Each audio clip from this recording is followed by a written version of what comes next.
17 years in the federal prison system unjustly, like a lot of brothers, not only in Kansas City, but throughout America. And it's very, very, very important to know these laws, this government, these officials that you vote for, because they get on TV with a story to trick you into voting for them, and then when they get in office, they do something totally different than what they promised you. And so I'm originally from down south. I come from a big family. It's like 14 of us, 8 brothers and 6 sisters, and we were a close-knit family, like a lot of you are with your families. And so I was taken away from them. The crowd that I hung around, and the choices that I made. So I'm not just going to put it all on the crowd that I hung around, but a lot of choices that I made. And so I was sentenced to a life sentence in 2000. The federal judge gave me life in the federal system. And in the federal system, when you get life, that's life. There's no getting out of it unless divine intervention kicks in, which it did. God rescued me in 2016. That's when I got out. But I was arrested in 2000. And so my wife, which is here, her name is Kim, we had just got married in December of '99. I was arrested in January of 2000. And so she was pregnant at the time. And so she had a miscarriage because of the stress and the pain that she went through and I was going through. No one knew that this was getting ready to happen to me. It just came from out of nowhere because this was something that happened in my past that came up to haunt me. And so the judge gave me a life sentence with no remorse, didn't have any problems giving me a life sentence, a first-time non-violent offender. So this is my first felony. And this judge gave me life. And so there are a lot of brothers that's out there living a life of crime, don't know what you're up against. And this seems all good when you're riding around with your big shiny cars, shiny wheels, money in your pockets. All that looks good, people respecting you and want to hang around you. But when the feds come get you, all your friends leaving. Some of your family is going to leave you because you can no longer do nothing else for them. So a lot of them are around you because of the money that you have and the fame. And so please let them know, stop living that life, because there are no winners in that lifestyle, no all losers. Everyone is going to lose, you, your family, everybody's going to lose. And so I have twin boys, they were 5 years old when I got arrested. And so now they're 23. But the system is designed to separate you from your family. But you don't know that until you get in the system. And so I grew up without my sons. My sons grew up without me. But I thank God that now we still have a good relationship because I was instrumental in their lives while incarcerated. So I just didn't turn my back on my responsibilities. So I was sending them literature to read, letters, encouraging them to do the right thing, even though I was incarcerated. So you have a lot of brothers that are in prison that their children's mother won't let them deal with the kids. And so now they're growing up without their father in their lives, and that is hard, hard, hard on the fathers. And it's hard on the children as well. And so, again, my family and I, we're close, and they supported me throughout the years, and being in prison, it does so much to you mentally and spiritually and physically. But again, I thank God for being with me, keeping me strong, keeping me positive, keeping me encouraged, and being around brothers that also love God in prison, that also encourage me. And then being in that system is just like slavery. There's no difference, and you won't know it until you've been in that system. Because when you look at, I believe Jamestown, Virginia was like the headquarters where they brought all the slaves and distributed them out throughout America. Well, Oklahoma is the exact same thing.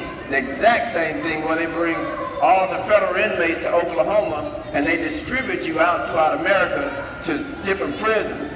So whatever prison you're going to, that's where they send you to from Oklahoma. And so you get up on like a block, you got the marshals, some in front, some in back. They taking the shackles or the cuffs off you. You're in a bullpen with men. A lot of times you don't have on any clothes. You're just in there naked around a lot of men, and it's disgusting and humiliating. They checking you. You got to open your mouth. You got to squat. And you got to cough, and they make you feel just like an animal. But you didn't know all of this while you're out there hustling and doing whatever it is that you were doing until you get trapped in the system. And it's designed to keep you, not let you out. And so I just thank God for that, me being out. Had it not been for God, I wouldn't be here today. A lot of brothers get strung out on those legal drugs that they give you to cope with being in prison.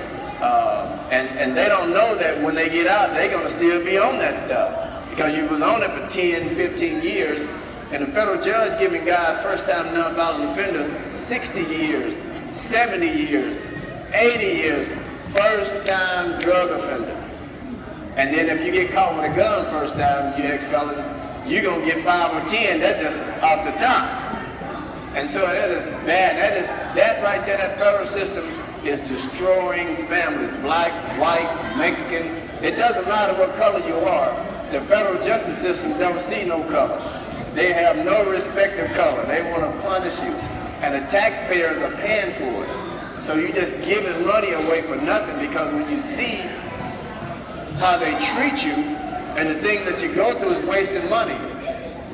I got a 3-day furlough. I got a furlough from Louisiana to Kansas City on the Greyhound bus by myself. The taxpayer paid for that. I did. And so I was still incarcerated on a Greyhound bus coming to Kansas City. And so that's insane, man. Insane. And so I just want to let you know, to encourage whoever you know that's out there living that lifestyle to stop. Because you can easily get a job, you can get educated, you can own your own business, or if you're working for someone, just save your money and spend it wisely. Because everyone is not going to be able to own their own business. It's just not going to happen, because someone is going to have to work for you. But you working for someone else doesn't make you a bad person. But if you're wasting all your money that you're making, then that makes you a crazy person. So that's what you want to do, man. Let someone know about the federal justice system. They're giving young men, black, white, Mexican, 30, 40 years. If you're a sex offender, you get less time than a person selling drugs to an adult who's old enough to make a decision to want a drug. Not saying that it's right, because it's wrong. Selling drugs is wrong, using drugs is wrong. All of it is wrong, but when you look at the penalty for these crimes in this country is egregious. So I just wanted you all to know that, know my story, tell someone else about it, whoever you can reach. That federal justice system is no good. The president doesn't have your best interest at heart. These lawmakers don't have your best interest at your best interest at heart at all. Their job is to keep you in there, keep you paying taxes, keep you paying taxes to keep us incarcerated, keeping these federal halfway houses filled up, these drug counselors, keeping them in business. So it's all about business. That's what it's about. It's not about rehabilitation. It's not about none of that. So I encourage you that you listen to your mother and your father, go to school, go to college, get you an education, because that right there is going to help you have a brighter future in education. It's going to be kind of hard to have a bright future with no education in this country, because it's designed for you to, that's how it's designed, for you to get educated. And you can't blame the white man for the situation that you're in. You can't blame no one for you but yourself. Now probably in the 40s and the 50s you can play the blame game, but not in 2018. All the opportunities that you need The information that you need is available to you on these phones. They got everything on these phones nowadays. And so when I first got out of prison, I was lost. I didn't know what to do because I never used one of these phones. They didn't have none of this stuff when I was out, texting and Instagram and Facebook. And so I had to learn all of this stuff all over again. I had to learn how to drive. I was being on the highway and all this stuff was like crazy to me, it was foreign. So I just want to share that story with you all, and I thank you for listening.